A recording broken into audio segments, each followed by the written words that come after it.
Teen Talk, Hamari Baat.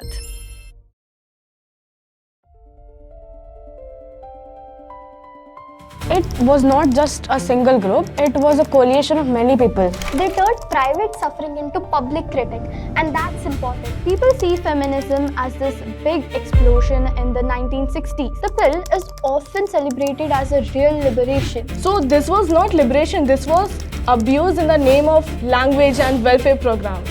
And of course, the movement had paid a price for its blind spots. The second wave of feminism delivered real liberation. Freedom can be used to sell oppression. By the 1980s and 1990s, Western feminism entered global conferences, but women from Asia, Africa and Latin America weren't having it. That a reform can be both a victory and a weapon. I wonder the social atmosphere of that time.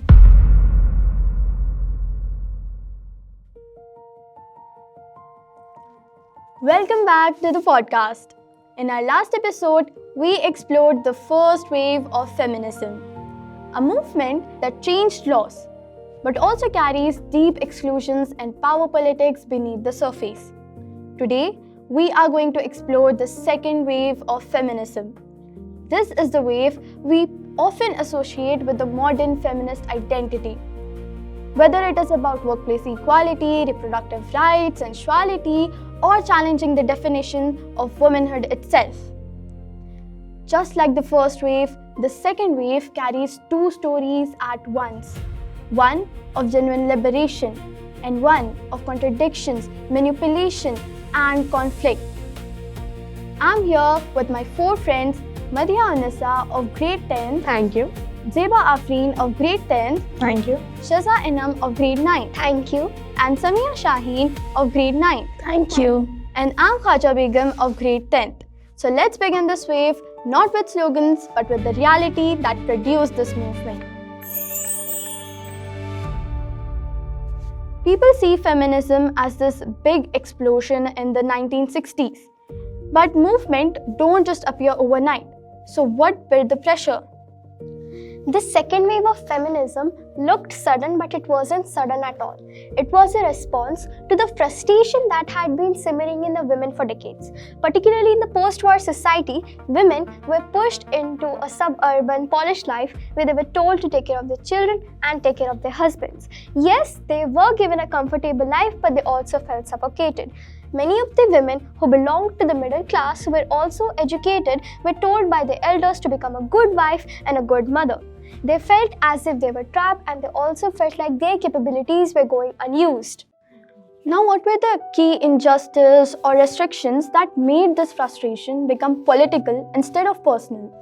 It wasn't just one issue, it was a stockpile of many restrictions like discrimination at work, unequal pay, legal inequality, lack of childcare, restricted reproductive rights, and most of all, silencing of domestic violence and rape. These systematic issues stacked up, making it clear that women's unhappiness wasn't just personal, but a political issue. Even though women worked, their employment was seen as something temporary or secondary. Their roles were smaller, their pay was lower, and their real identity was still tied to homes. I wonder the social atmosphere of that time. Well, yeah, if we're gonna talk about the social atmosphere at that time, we have to go back to the 1950s, and that image matters a lot. During those days, women were showed perfectly content in their domestic roles. And the message was that this is stability, this is success, this is femininity. But the media did not show the cost of this stability, which was the loss of autonomy itself. And then moving to 1960s, these women were not only watching TVs, they were getting to know what was happening all around the world through TVs. So they watched civil war protests, debate about justice, anti-war demonstrations and everything. So one question popped up in their mind, that if the society can argue about injustice in public, then why is injustice treated so normal in their houses? Which is such a logical question, right? Yeah, I mean, it is very hard to ignore. Now, is it fair to say that this wave wasn't only about women? It was born in an era of global resistance. Yes, we can say that it wasn't really about women. It was born in an era of global resistance because second wave was shaped by its own time. The civil rights activism, anti-war movements, and student protests were the training ground. At that time, women learned how to organize, strategy, and got courage from the border political struggle. Okay, now every wave have some forces and faces behind it. So who sparked this movement? It was not just a single group, it was a coalition of many people like civil rights activists, college-educated women, women stuck in domestic roles, and many feminist thinkers like Betty Friedan. Her book, The Feminine Mystique, was a game changer. Published in 1963, it sold over 1 million copies in just a single year. Isn't that fascinating? Yes. It basically said that women are unhappy with them just being housewives. It's not them, it is the system. She tried to tell the society that women are not happy with the domestic roles. And there were Kate Millett, Shulamit Firestone, and many other great personalities. What's interesting about the second wave is that it included women from different realities, different experiences. But these things also created tension later. Now, why do these names matter? I mean, what was the changes they brought? They gave language to things women couldn't always explain. They turned private suffering into public critic. And that's important. A movement grows when people realize that their pain isn't isolated. It's shared and it's structural. Yeah, I think the second wave is more emotionally intense than the first wave. Yeah, I totally agree with you, Khaja, because you see, the second wave of feminism went closer to their identity.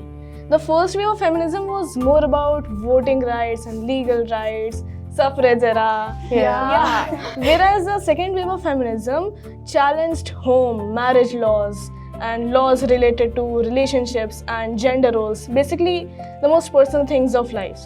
So that naturally generates a greater and stronger conflict. Yeah, now comes the most interesting part about like movements, protests. And before protests even hit the streets, the government had already responded in a way. What really happened? In 1961, President John F. Kennedy created President Commission on the Status of Women. This commission confirmed that the women knew but the society ignored. Society ignored the employment discrimination, unequal pay, tolerance of domestic violence, and everything which women was facing at that time. And this report wasn't revolutionary because the nuclear families have pushed women towards motherhood. But discrimination have created the momentum. Yeah, exactly. The government tried to manage women concerns without changing the system. But why didn't that work? Because naming injustice isn't the same as ending it. Women saw the report and realized that even though the government admits that this is real, then why is nothing changing? So instead of calming women down, this validated their anger. This empty acknowledgement validated their anger and proved that their frustration was valid because nothing actually improved.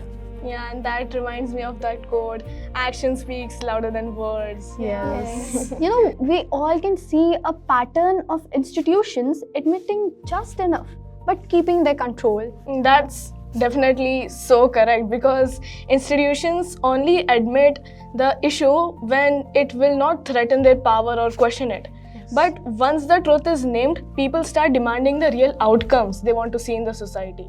Yeah, and during the period of 1963 to 1964, there were many legal milestones that shaped this movement.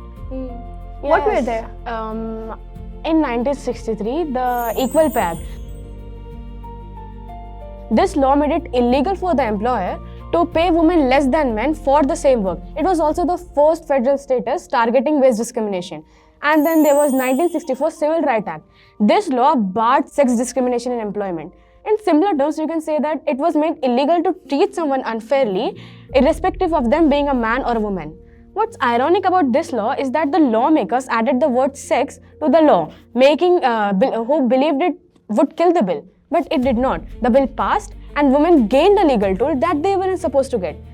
But even after gaining these rights, women's life did not change overnight. Yeah, that's unexpected. I wonder, what did reality look like even after these laws were made? Job advertisements still separated help wanted male and help wanted female. Contraceptives were still illegal in many states. Domestic violence was tolerated, rape was silenced, and cultural expectations of women didn't shift. So women had rights on paper but not control over institutions. And that gap caused the eruption of the late 1960s activism. Yeah, it was quite a lot of tension at that time. You know, the second wave feminism wasn't one ideology, it had many branches. What were the main branches of it? There were three main branches. The first one was liberal feminisms, where the groups like National Organization for Women now have pushed women towards legal equality, reproductive rights, anti-discrimination movements, access towards employment and education, and they have worked within the system. Then comes radical feminisms. The radicals argued that patriarchy was woven into every institution. Personal life, love, marriage, relationship, everything was political. Then comes the cultural feminisms. This branch rejected the idea that women should be equal as men, but they have celebrated the warmth, the love and affection of women. I think the radical feminism had many major thinkers who shaped this wave, right?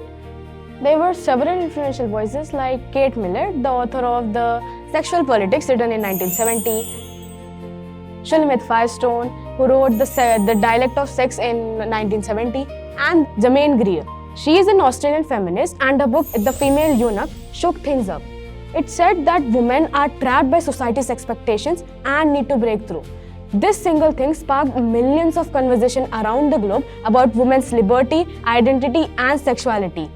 Radical feminists, they did not just ask for equal pay. They wanted to smash the entire system that was used to keep women down. Exactly. The second wave is often criticized for being dominated of white women, middle class women. What really happened? Like, why were they so dominating? Well, because if you're going to talk about the people who were dominating the second wave, we have to look at the ones who are being suppressed. And of course, the movement had paid a price for its blind spots. Many black feminists did not agree to this idea that all women shared one single identity because of the radical tensions that were there. And writers like Bell Hooks, Michelle Wallace, Mary Ann Weathers, they argued that feminism must confront racism and economic inequality, because reality of a black woman was way more different than the reality of a white suburban woman. And why did this fracture become so intense? This fracture became intense because unity was often a myth. White women historically weren't the only victims. They were sometimes part of the oppressing class. So when white women asked for unity without acknowledging the black women saw this as another form of erasure. This movement survived, but the tension never fully resolved. Absolutely. The second wave didn't remain in the West. What happened when it became global? By the 1980s and 1990s, Western feminism entered global conferences confronting issues like contraception and abortion rights, anti-well activism, sexual orientation rights, and many other things. But women from Asia, Africa, and Latin America weren't having it.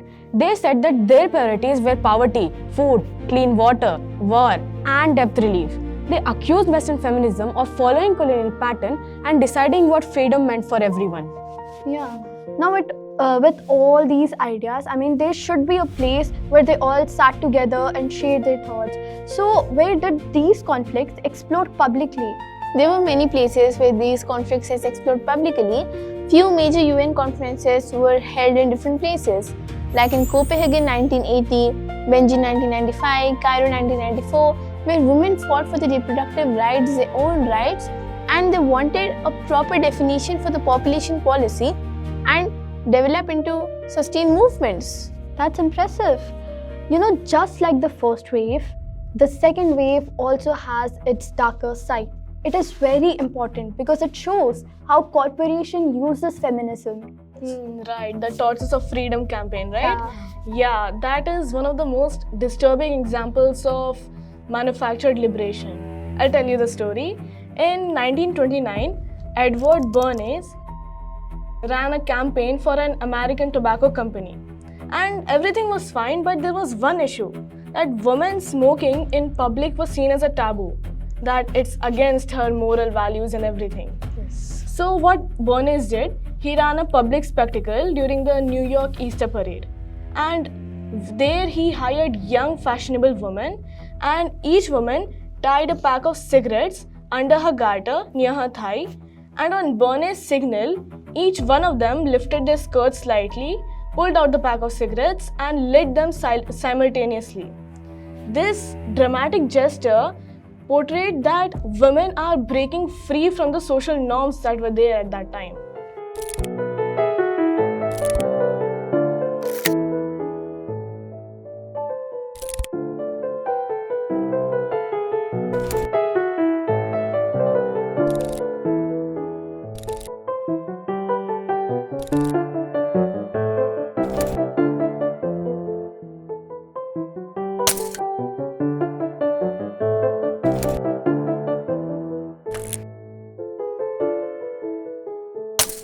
And journalists already tipped off by Bernays. They rushed to photograph it. The picture was truly unforgettable. Women lifting their skirts and pulling out the cigarettes, lighting them simultaneously, and looking deep into the camera. It was really unforgettable.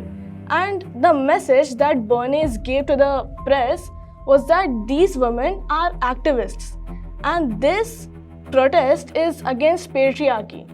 He also said that women are equal to men, and these cigarettes were symbolized as torches of freedom. So overnight, feminism became a symbol of independence for women. It was indeed a choreographed rebellion. Now, what makes the story more dangerous beyond cigarettes? Because it establishes a blueprint, a manufactured freedom that sold millions. When women saw the photographs, the newspaper headlines, they believed the narrative and started smoking freely in public. The result was that the tobacco company and cigarettes company profits skyrocketed by more than 200%. The taboo around women smoking had silently disappeared, and now cigarettes were being marketed by the tobacco company and cigarette companies as modern hood, confidence and rebellion as well. And also, when the tobacco company and cigarette company started gaining millions, women started gaining lung cancer and addiction to tobacco under the banner of liberation.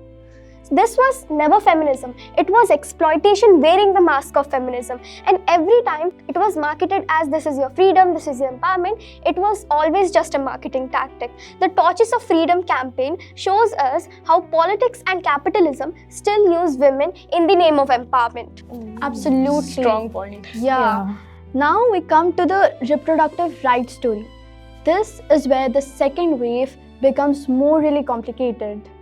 Yes, the second wave of feminism focused on personal rights and mainly reproductive rights. For many women, contraception and abortion, these were real liberation for them. But the system supported these things because they had an ulterior motive. They did this to shape demographics. The key idea is that when something is used by women, it was seen as freedom. But the same thing, when the system supported it, it was seen as control. Yeah.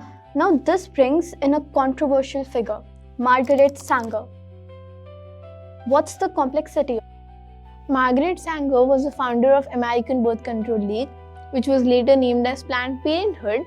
She said that groups of poor people, disabled people, racial minorities were unfit and should have fewer children. So while women fought for autonomy, policymakers got a chance to filter population. Yeah. And what did this look on ground? I think targeting.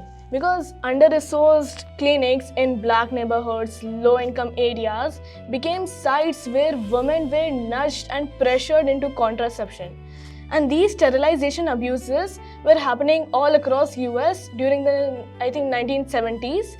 And their main targets were black, Latina, indigenous women. They were forced into contraception often without any proper consent.